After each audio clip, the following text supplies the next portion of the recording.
Greetings ladies and gentlemen, welcome back to Team Fortress 2. I'm Jarosgath, your host, and today we're going to talk a bit about custom HUDs and all that is involved with that, while we have some spy gameplay on PL Gold Rush playing on the screen.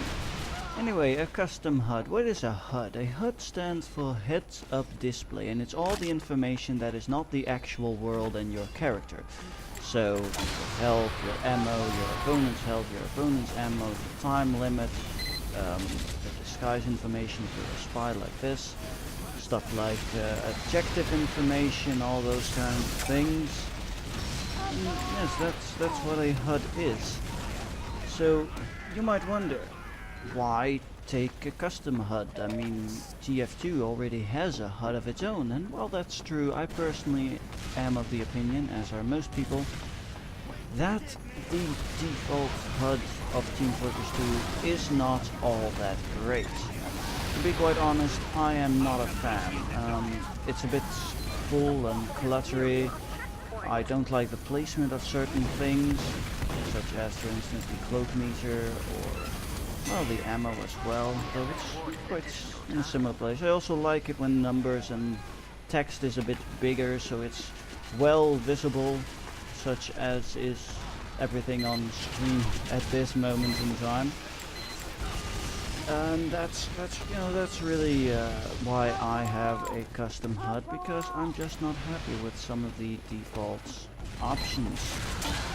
Of course, what makes a good HUD, of course, is different for everybody, which is why there's a lot of people who make their HUDs themselves. This HUD that I'm using is, well, I took the 7MF version of Garmin HUD, which is quite a popular HUD, and I modified it a lot myself, which is why it no longer looks anything almost like the 7MF version of Garmin HUD. And also the crosshair, by the way, is part of the HUD. I'm also not big on the default TF2 crosshairs. Of course, one thing that was a bit difficult with this was the placement of the what's it called? Placement of the crosshair, because, well, the crosshairs it's hard to center, and if it's a bit off center, then shooting becomes a bit of a problem. So that's also something about that. Anyway, that's really the reason why I use custom HUDs, because I'm not really happy with the default HUD, and of course because I want to have something that's a bit more personal. So that's why I have made this, because this is about as personal as I can make it, because this is what I personally wanted. Anyway, that's really all about custom HUDs, and I still have lots of gameplay to go. So let us instead talk a bit about something else that exists, which is scripts. Now you might wonder, scripts? What are you hacking? Are you cheating? No. This is nothing like that. You see, this form of scripting is, as you may know, Team Fortress 2 has a developer console with commands that you can use available to everyone, and you can use this to bind buttons to do certain things. For instance, you would normally maybe do something like redisguise quickly after every stab. You can make it so that when you attack, you automatically redisguise or something like that. I personally have a script that allows me to quick disguise, cycling through disguises, playing a sound cue to tell me which disguise I switch to, and then press another button to actually disguise.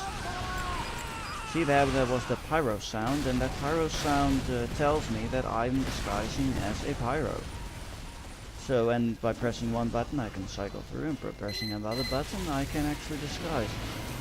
Something else that I use is when I switch to my gun and I start shooting, is that my view models disappear, and that allows me, to have a bit more view on screen, to see more of the screen, which is very useful with a lot of weapons. Of course, some weapons it's better to still have the view model, especially when cloaking or when using the knife. So personally, I have it set so that when I cloak, my view models turn back on. When I grab my knife, my view models turn back on. Same for the disguise kit, though I probably should disable it for the disguise kit, since well, that's really not the best idea. The disguise kit takes up a lot of your screen, and I've already used the HUD to sort of hide the entire menu. Though on the other hand, I really don't use the disguise kit much unless I use a disguise that I don't use often, because then I still have to manually set my disguise. Also, something that I have is that if I press a button, or I combine it with any button, is that my field of view actually gets a tiny bit smaller, making it feel like I'm slightly more zoomed in, as well as the view models disappearing and the mouse sensitivity becoming lower. And that way, it's a bit like having a scope. It doesn't help much. I mean, the difference is small. However, it's sort of like focusing. I like to imagine personally that when I use that Spy uses both of his hands to hold the revolver, so as to have a more steady hand, which is the lower mouse sensitivity, and he closes one eye, which is the field of view becoming smaller, allowing for more precise aiming, not seeing too much of the surroundings. So also a bit of a thing there. As you can see there, I quickly used that dispenser that I had sapped to get back on top of that ledge to escape that phlogistinator pyro. Remember that use your opponent's weapons, buildings, etc. against them. Use them as platforms, use them to heal yourself, to defend yourself. Just that is what a spy does. Sabotage is also making stuff work for you. Anyway, back on the topic of scripts. Well, I've pretty much discussed everything I use and such. Of course, there's also scripts for other classes, but I don't really use that often. You can also use scripts since they are configuration files that automatically get started, executed when you switch to a class. You can have different settings for different classes. For instance, and this is something I still have to do, is find a proper mouse sensitivity for my scout gameplay, my scout playing, with a bit of a lower sensitivity. Since as a scout you want low sensitivity, since you are moving quick yourself, you don't want to, be all like, hey, I have problems because I move too quick with my aim.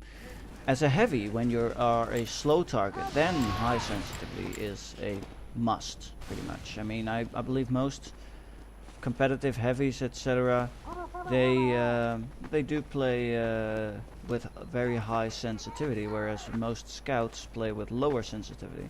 I also already have a slightly different sensitivity for my knife and my gun, since they require different types of movement, which is why I switched to my knife a lot, because my knife has a bit of a higher sensitivity.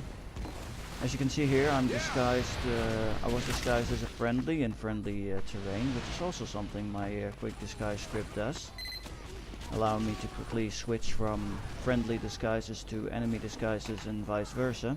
By default they are enemy disguises, since those are what I use more. But that's something that you have to use. Well, not have to use. I mean, you don't have to use scripts, of course not. The default controls are very good in and of themselves. However, it can work in your favor a lot, and it's not cheating. Many people would consider it cheating. I don't know why. I mean, everyone can use it, and it doesn't do the work for you. You still have to aim, fight, and stuff like that yourself. So that is also a reason why I don't consider it cheating. It doesn't do the work for you. It's not like an aimbot where, you know, you just walk over the map and you automatically shoot stuff. You still have to aim, you still have to... You have to kind of still do something, do your best in order not to fail horribly. Okay, and there were spies and they died. Random crit saves the day once more. It's a good thing because he could have killed me with one single shot from pretty much any revolver at that low health. Yeah, we were getting pushed back a bit, but you know, nothing too major, nothing we couldn't handle. Also, when people just don't look around, they die. Because that is what this spy does. As a spy, you pretty much punish people for not paying any attention. Which is fun. One of my favorite things to do on the afternoons. Yes. So this is just, you know, some regular old spy when you think about it. There's nothing too incredibly fancy about it. Except of course that the spy itself is a very fancy looking man with very fancy clothing, with a sapper, and then, you know, stuff still dies even if the engineer tries to remove said sapper. Yes, we were sort of steamrolling. People were complaining about the teams being somewhat unbalanced, and I don't disagree entirely. I am not one of those people that is like, yo, you're wrong. You're so very wrong. Wrong is wrong. Right is right. Things, majigger.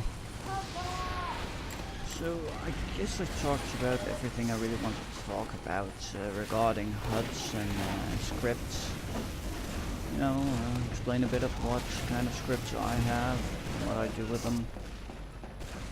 And, well, of course, this gameplay itself doesn't really demonstrate well how the also one health victory whoop.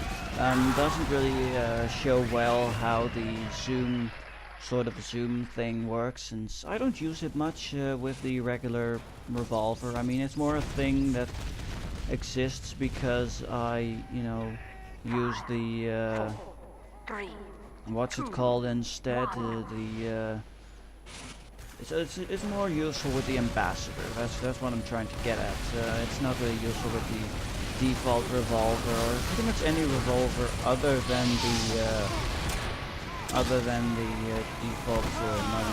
I mean the ambassador, since the ambassador is pretty much a small handheld sniper rifle for the spy, which does bring, you know, another entirely different view on the spy, in that you are not only to get behind people and, you know, eliminate them by getting in there and getting the stab. No, it's also a lot about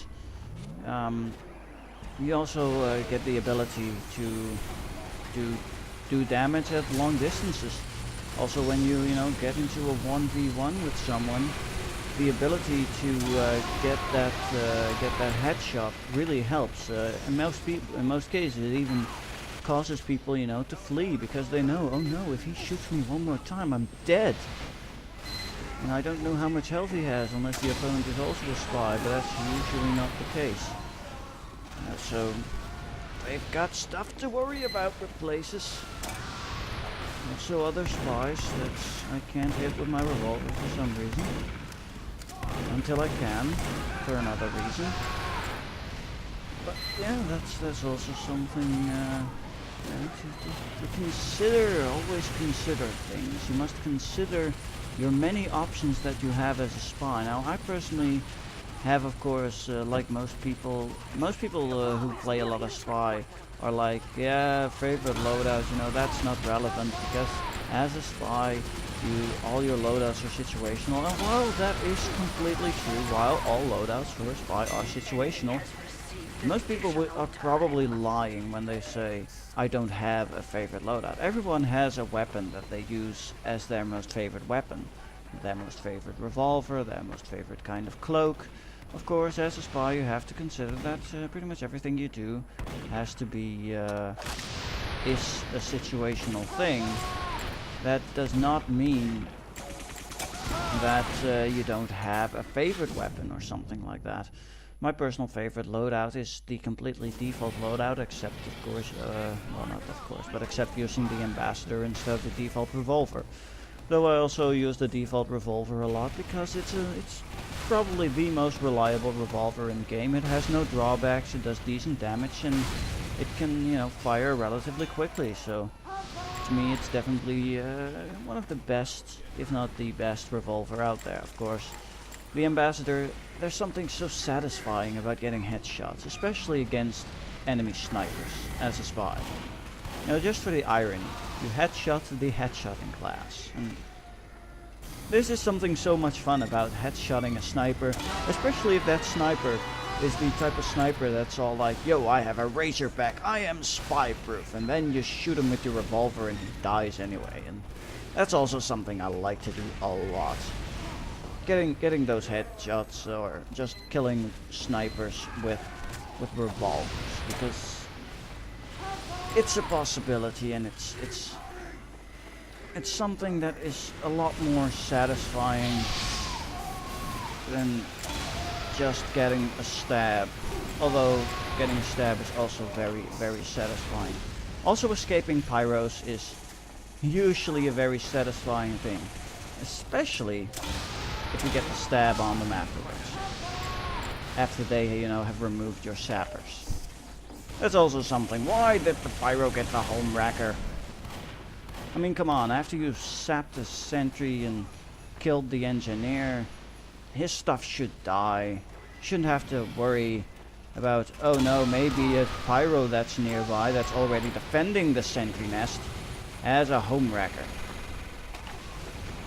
It's the same feeling I have about, you know, Pyro getting the gas jockey set. Why give such... I mean, the Pyro is a very powerful class. I mean, he can run at people and they die. That's something that Pyro can do. Of course, that's not entirely true. I mean, if you know how to counter Pyro, you know, it's not too hard to kill them. But still, it's just something. Why give a class... I mean, I get it if you want to make the Pyro a bit faster than the default speed. But that 10%, I believe it's 10% extra speed, that's just too much. IMO, that's just too much. It shouldn't be that much. It should be, you know, maybe 5% extra. And then they might even get rid of the bullet vulnerability, as far as I'm concerned. Though it does allow for 105 damage headshots on, you know, on the Pyro, so that's cool, of course. That's but otherwise, yeah, home wrecker is definitely a weapon I disagree with. It's not that it's overpowered; it's just that it seems kind of why give the Pyro that weapon? I mean, a lot of Pyro's weapons exist almost solely to cover up his weaknesses. While every class should have weaknesses. And yeah, I mean, weaknesses, people. Classes need weaknesses, and a lot of classes have very, very distinct weaknesses. The Demo Man isn't the master of melee combat, at least not in his normal form. Because his explosives damage himself. The Soldier, well, it can be countered by a lot of things. It's a class that's not really strong against anything really, and it's also not really weak against anything really. Well, the Sniper, of course, has that it's at long range. The Sniper is an incredible foe that should not be underestimated, but of course at closer distances they can be outplayed by most classes.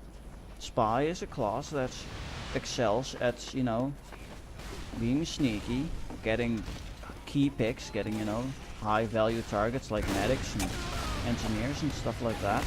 Snipers also. But when found out, he loses against most classes in 1v1 combat. unless of course very skilled with his revolver or other weapons of choice. And I think it's a bit of a mistake that Pyro, you know, lost a lot of that with certain weapons. I mean, he first had a very obvious weakness. He could only deal a lot of damage at close range because a flamethrower is a close range weapon. And then he got the flare gun, and it was all like, oh hey, I can burn people at a long range. Though I don't have too much of a problem with the flare gun. Most cases the flare gun can be avoided unless you are air blasted. And really, air blast is all a Pyro needs when it comes to that. I'm going on about this for way too long. I mean, it's a Pyro. What are you gonna do about it? There's always another Pyro just around the corner, you know. When you're doing really well and then you run around the corner and Pyro, I'm gonna burn you, and you're dead. Maybe I should make some Pyro gameplay. You know, because I've been playing some Pyro recently, and I've done quite well. Getting a bit more.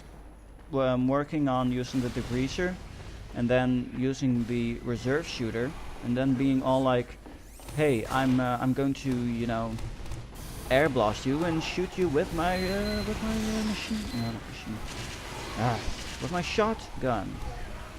Cause it's fun. But this is Spy. Spy is more fun. IMO Spy is the most fun class to play, while also one of the more difficult to learn, and definitely difficult to master, since a lot of new spies don't seem to grasp that in a game where a class like the Spy has been there for so long, most people don't buy disguises. Most people see someone and they are like, I'm gonna spy check that guy. Or they immediately see, oh, that's an obvious spy. I mean, look at him obviously running for that guy's back. You know, that's a mistake a lot of people seem to make. Accidentally get the heavy there instead of the spy that I actually tried to kill. Well, the spy is more important when you, I mean, the heavy is more important when you think about it, because the spy can't really make a push. So, better take out the guy that can, the big old heavy. Now, that's also something, prioritizing targets, though sometimes you just gotta take a wild stab and hope for the best. It also helps, disguises are of course the best the defense you have against buildings, and also to make buildings work for you. I mean, dispensers, dude. Dispensers heal you as well. Anyway, that's it for this video. I hope you guys enjoyed. See you guys next time when we do something else. Probably, I don't know what. We'll see. Final look at the scoreboard, and I'll see you guys next time. Goodbye, later, farewell.